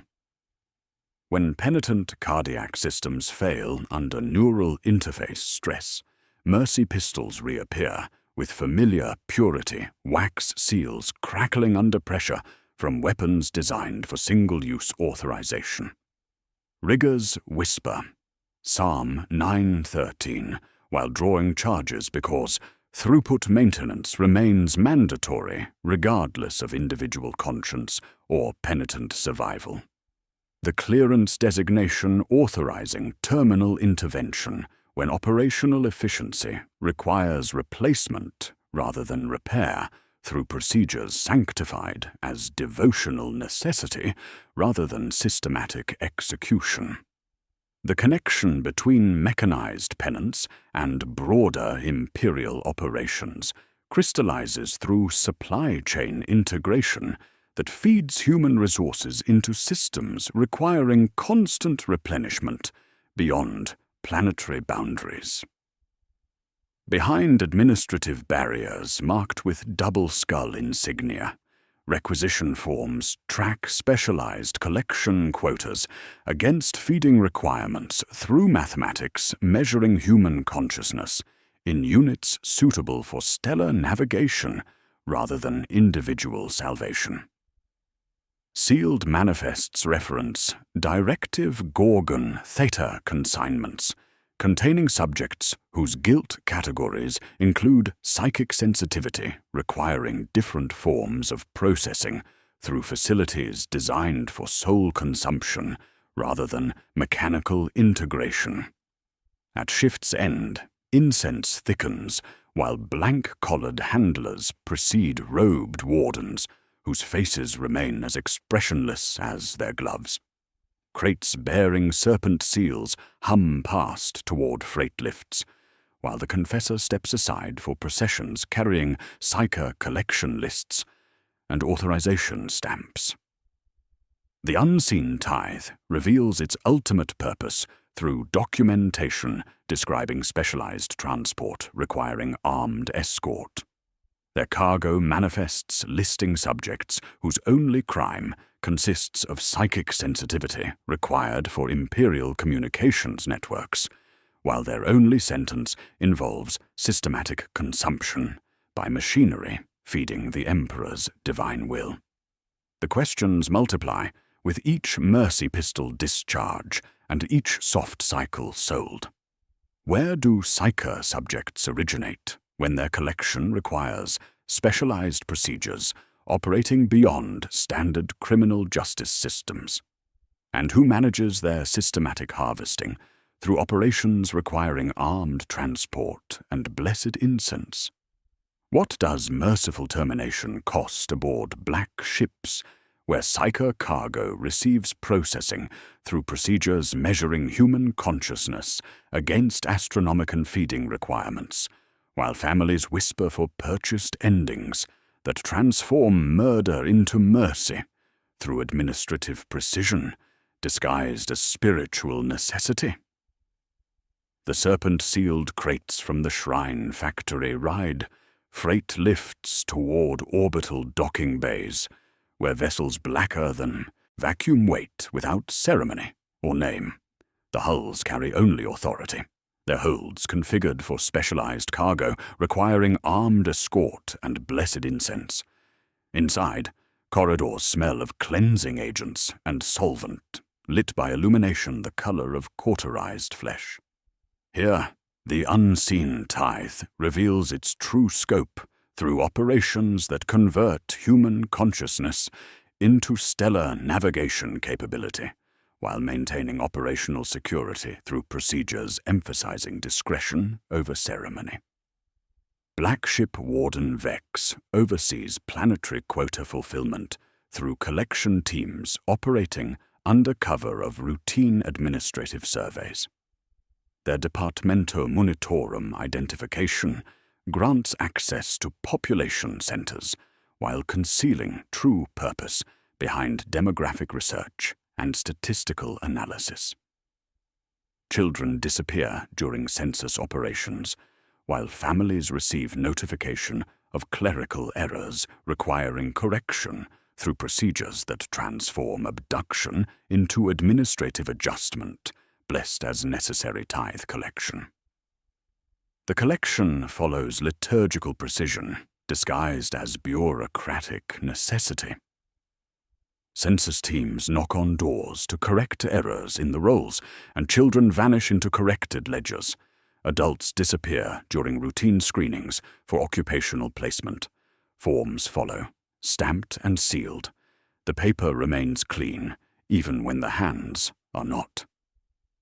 Augur servitors scan for psychic resonance, while blank-collared handlers maintain containment through their dead calm presence that presses against consciousness like winter air, making breath shallow and thoughts small. Chain systems aboard the black ships manage terrified psychic cargo through containment procedures designed to preserve operational capacity while preventing escape attempts. The ship interior resembles a monastery converted to slaughterhouse, with cells lining corridors in numbered runs and chain points hanging from ceiling rails above drains cut into manageable squares. Subjects are tethered at shoulder and ankle, but are not called prisoners because no court has sentenced them. Attendants move with practiced efficiency, carrying buckets and coils of tubing while maintaining psychological distance from cargo, whose only crime involves sensitivity required for Imperial communications networks. Sanctionum brand application marks each subject with blessed scarification, indicating psychic sensitivity grade and processing priority. The holy marks burning with warp-reactive compounds that glow faintly beneath the flesh like ember shot. Each mark denotes grade and destination, while causing permanent disfigurement that provides identification systems, treating human consciousness as inventory requiring careful tracking. Dosing schedules hang from hooks outside doors, their timing kept as precise as engine maintenance. Blessed sedatives suppress psychic manifestation while preserving neural activity required for astronomican feeding, their chemical restraint disguised as medical necessity through procedures identical to those governing mercy pistol authorization and corpse starch production. The chant of dosing bells runs the length of the deck, metered, unhurried, without inflection. Auto Hereticus Oversight inspects collection operations, with authority extending beyond planetary governance through Imperial mandate, treating psyker harvesting as essential security operation rather than systematic abduction. The ship moves under inquisitorial writ, which means no governor argues and no Arbeits precinct refuses. Oversight is a man in a plain cloak with a seal that ends conversations. He does not explain quotas, he points to them. Telepathica clerks reconcile collection figures against choir, attrition, and astronomicon draw, balancing one dwindling column with another, like quartermasters counting shells. When the numbers do not match, the gap becomes a raid. Inquisitorial seals authorize collection quotas that supersede local law enforcement, while requiring cooperation through procedures transforming resistance into heresy, punishable by immediate execution. Between what is authorized and what is endured, an economy grows in the seam. Wardens accept rings in palms and scrip in rolls for merciful conclusions that are not called by that name. A little more sedative. A quieter chamber at the end of a run, where the humming is softer and the drain is clean. A blanket that feels like cloth rather than sacking. The handlers pretend not to see. And sometimes they really do not. Blanks have their uses. Attendants keep bead strings under their sleeves, each bead a name they promised themselves to speak again when the lights are off and inspection rounds are done. They keep these strings because the ledgers will not. It is not rebellion. It is memory trying to survive a system built to erase it. The moral cost accumulates through procedures that strip individual identity to fuel operations requiring human consciousness measured in units suitable for stellar navigation rather than personal salvation. Names receive aggregation through methods identical to Loss Office 7 Delta procedures, their individual significance dissolved into shipping tonnage and processing quotas, while families receive notification of clerical adjustment rather than death announcement. The subjects become cargo rather than citizens through administrative transformation that treats human consciousness as consumable resource requiring systematic harvesting through procedures blessed as devotional necessity rather than industrial murder. The administrative threads weave together with uncomfortable clarity as all planted elements find their grim purpose. The unseen tithe operates as Psyker collection network, feeding Astronomicon operations through systematic harvesting, disguised as routine tithe collection. Directive Gorgon theta manifests are affixed, while incense fumes rise in bowls set upon loading ramps, their cargo transported via protocols requiring armed, escort, and blessed incense while maintaining operational security through euphemistic terminology. Silent trains carry subjects whose screams receive muffling through containment procedures designed to minimize witness while maximizing transport efficiency. Vox Discipline keeps the lines free of anything that sounds like a name. Psalm 9:13 lives here as clearance more than prayer, authorizing terminal alleviation when sanction fails or when a surge begins in a throat and threatens to become a scream that will travel. Mercy pistols come out of locked drawers, their charges sealed with purity wax that cracks like thin ice. They fire once and do not smoke, leaving bodies that still count on the right sheet and do not contaminate the rest. The attendants sign where they must and write down nothing of what they whispered. This is the same sound the pistols made behind privacy screens in the manufactorum. The same sound they made in the shrine factory when a heart lost cadence between calibrations. A procedure moves across institutions like a litany, adaptable and absolute. Every ship carries a shrine that is also an operating theatre and disposal point. At the heart of every black ship, holding cells hum with prayers, whispered by subjects who understand their fate through institutional clarity rather than personal revelation.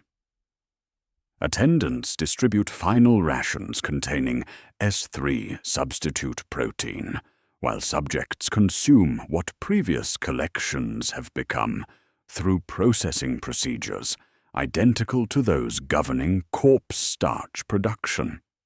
The cycle completes itself through systematic consumption, where human consciousness feeds machinery that demands more human consciousness through requirements measured against stellar navigation rather than individual survival. Rations are a circle that closes without pride. What was processed in a cathedral keeps the breath in the body that will feed a lighthouse on Terra. There are echoes everywhere. The choir pits burn on one world because a metronome faltered, and a light became a column, and a door became a wall. Far away, the holds of a black ship hum as dosing bells keep time and sanction brands glow. The trains that depart depots in the small hours take corners without horns, their paper wearing Gorgon Theta, like a mask. They come and go under incense, because witnesses make contagion, and silence is a kind of hygiene. The systematic connections echo through operational consistency, spanning from choir pit immolation to black ship processing. Their shared procedures revealing institutional logic that treats human expenditure as administrative necessity requiring careful calculation rather than moral consideration. When landfall comes for a moment of exchange and resupply, gangways sing under boots and crates ride up and down while ledgers acquire new lines. Trains wait without whistle. Paper already bruised by serpent seals. Arbites stand with carboines folded on their chests, out of habit as much as duty. The same stamp that moved body chutes and cremator teams moves these chains.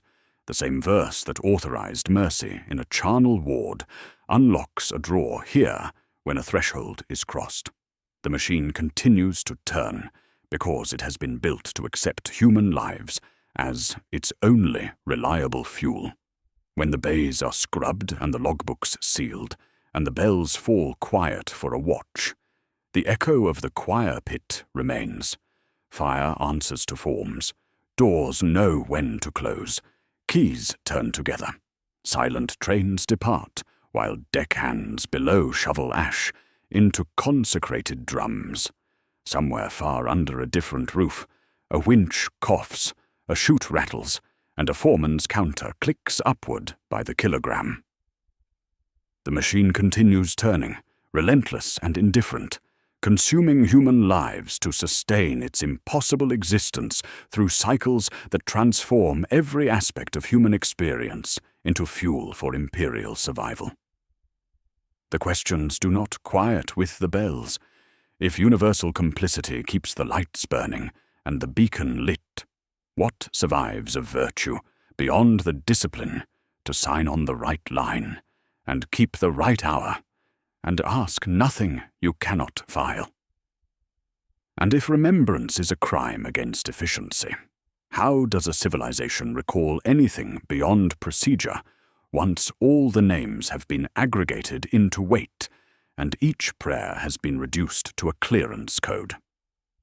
The black ships slip back into vacuum while their holds empty into processing chains that feed machinery, demanding constant replenishment.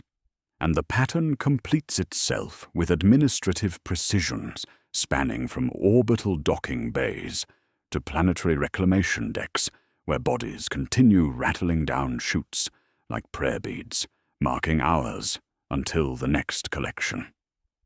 The investigation reveals not isolated aberrations, but systematic design, each occupation connecting through shared procedures that transform human expenditure into institutional survival, through calculations measuring civilization's continuation against individual extinction. The grid synthesis crystallizes with uncomfortable clarity across every lens examined. Logistics converts corpses to nutrition through procedures sanctifying cannibalism as communal necessity, making survival literal consumption of the processed dead, while workers chew ration bricks containing protein from sources that were once names in ledgers.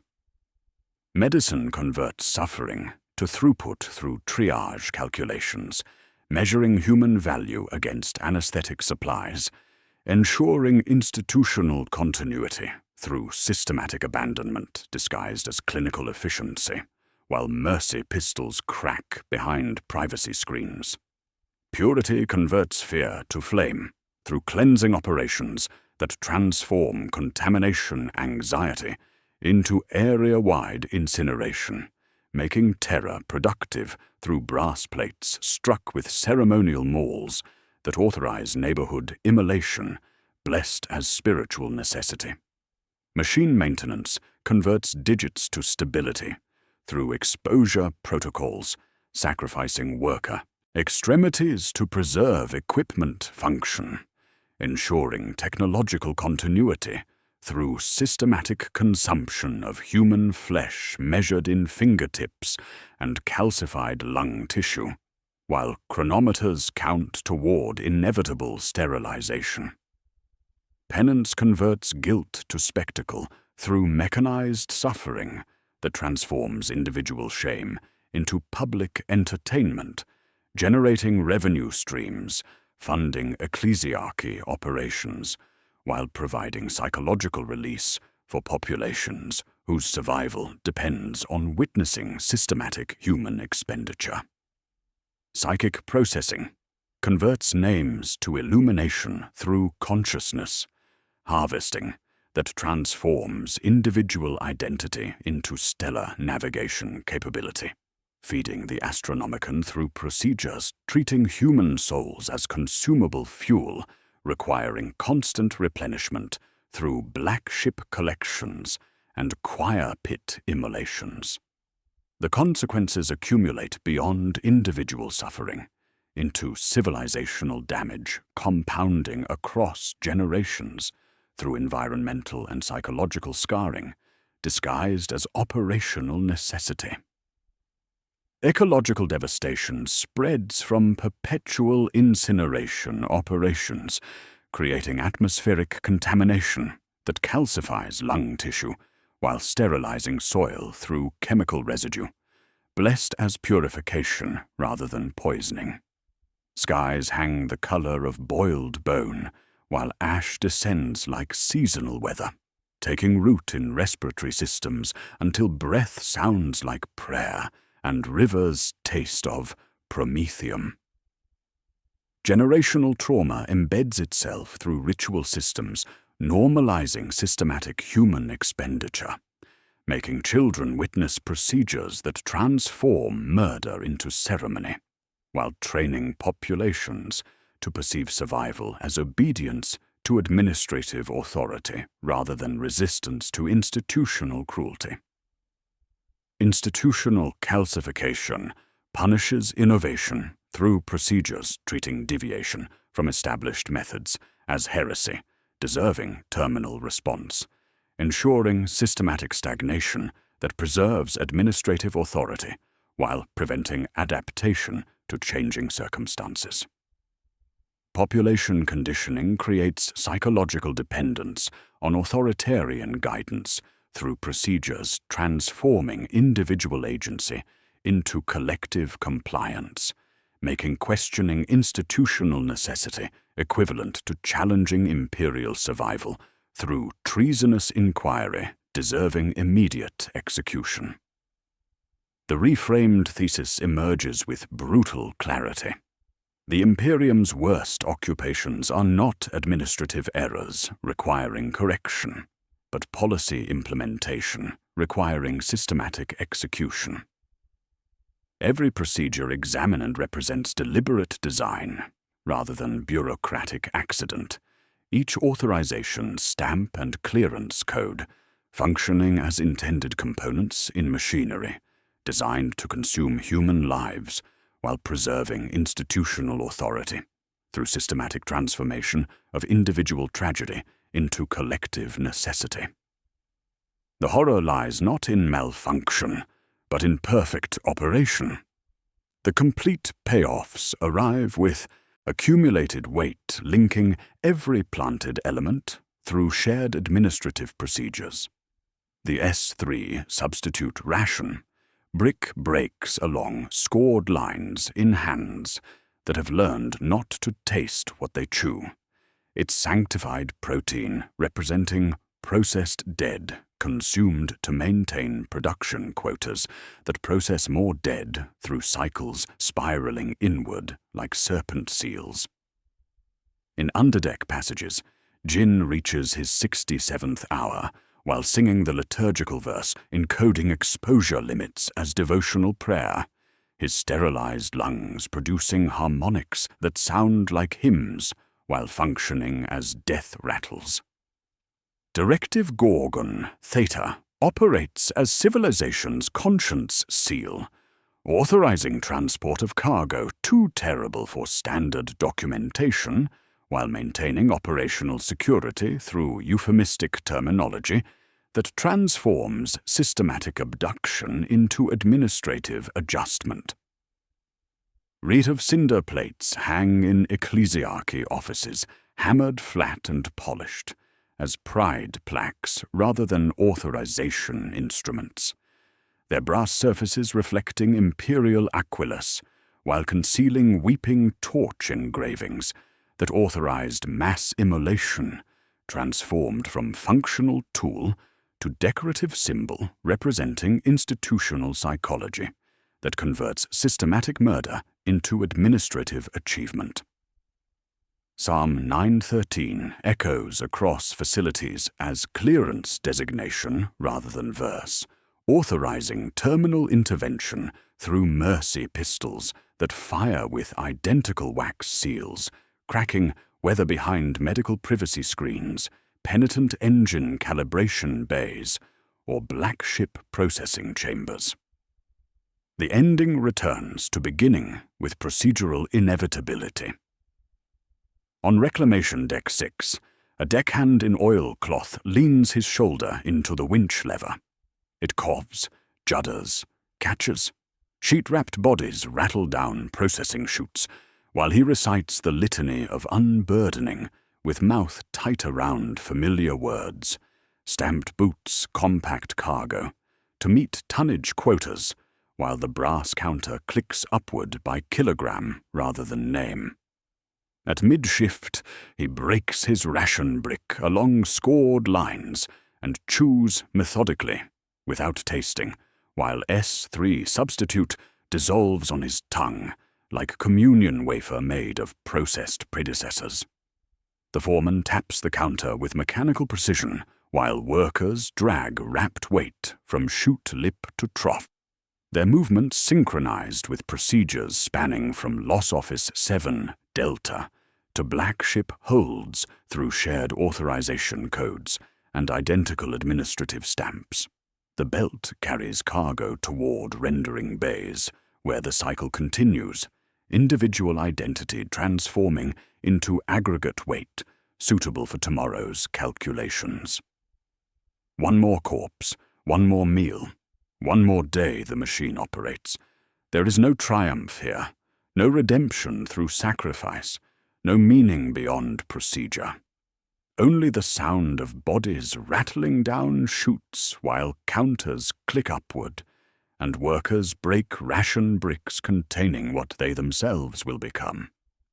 The machine, continuing to turn with relentless precision, consuming human lives to sustain impossible existence through cycles that convert every aspect of human experience into fuel for imperial continuity. The winch coughs, the chute rattles, the counter clicks, the machine endures.